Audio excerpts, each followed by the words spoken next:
Yeah, I mean, it's like it's almost like a compulsion that you have to do this, that there is no other way. Or probably this is how we middle class millennial kids have been raised, that you're born, you celebrate your birthdays every year with your friends, whatever, there's a little feast.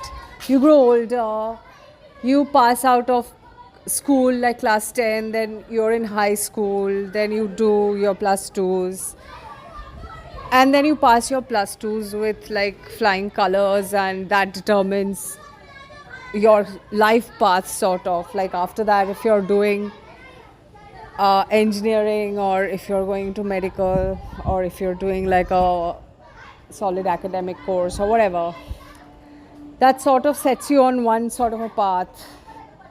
So like that's one sort of bifurcation, that's something you have to do.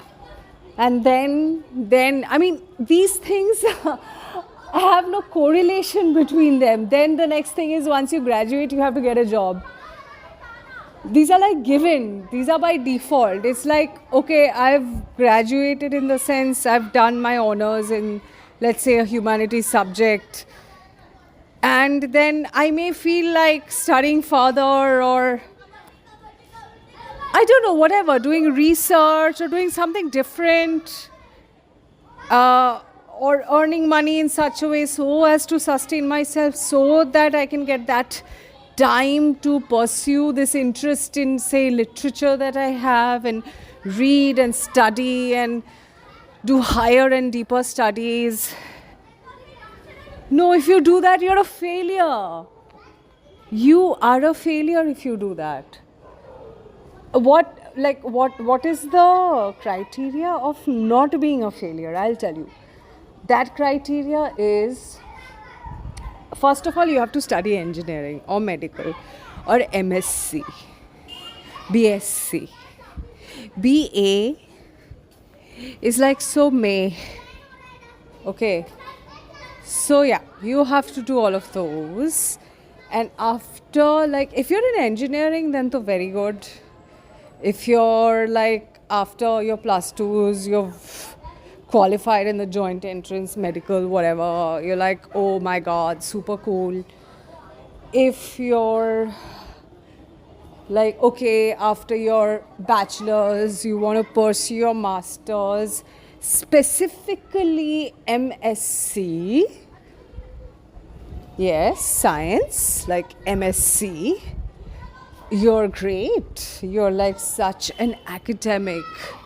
If you study MA, you're like, okay, at least there's an M before the A. Okay, so like masters, right? At least, like, by designation, you're there. And God forbid if you do a PGD. Unless, of course, it is a PGD MBA. That's a different ball game altogether. That's always allowed. Yeah, that's right. Anyway, so yeah, I mean, these are your cards. The only cards, supposedly, that you're dealt with at that stage in your life. Trust me, I was. I too was. And even though you can see that, honestly, there is no correlation between the various levels of education, indoctrination actually, in first brackets, indoctrination. Whenever I say education, say the word indoctrination in your mind. So yes, so our education, the various levels of our education rather, has no interconnection between them. So till your 10th standard, you have been studying basically all subjects. And only in the last maybe 2 years, maybe in your 9th and your 10th standard, you will be taking a, let's say, sort of a special subject, right? It could be anything from computers to, at least in my times, it were computers or commerce. What? Computers, commerce? Sorry, economics, computers and cookery. Guess what I took? Because apparently it didn't need a lot of effort. So a sheep like me could just, you know, uh, just sort of do a cakewalk. I took up cookery. That's right. Because it's supposed to be so easy. Trust me. Trust me. When during my first cookery practical examination, when I had cooked an entire 6-course meal, and after cooking the entire thing and laying it down for my teacher to go around and taste, like she would go around, taste everything, and then give in her marks and everything. While she was doing the rounds, I realized that in none of the dishes did I sprinkle either salt or sugar.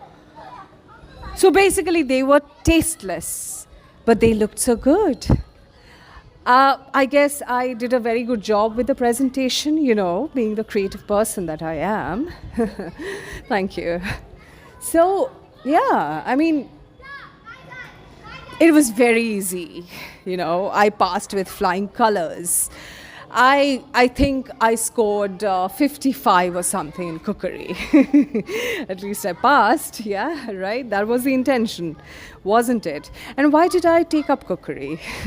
No. I hate cooking. Trust me, I hate it.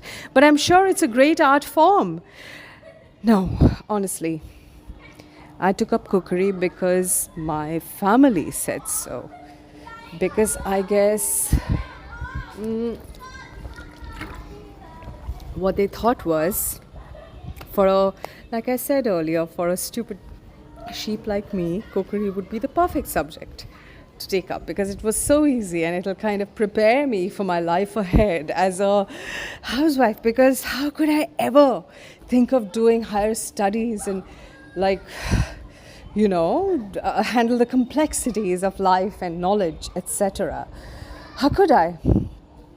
Anyway, I proved them right, of course, by taking up BA in English Honours after my +2s, which I completed in pure science, scoring a first division in higher secondary examination, which I've heard or so that it's very difficult. So I passed with flying colors. I did very well in the subjects of physics, biology and chemistry. I was not very great at math, but I somehow managed.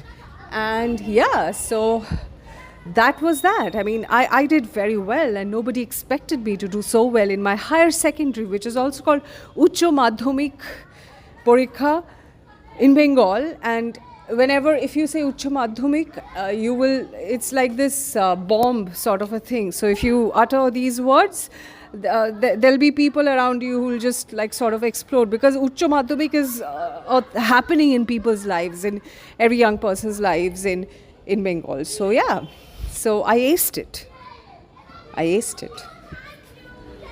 I just did not sit for my joint entrance engineering exams because I suddenly thought I loved literature. I did actually. I mean, I've always been this very imaginative person. I love writing.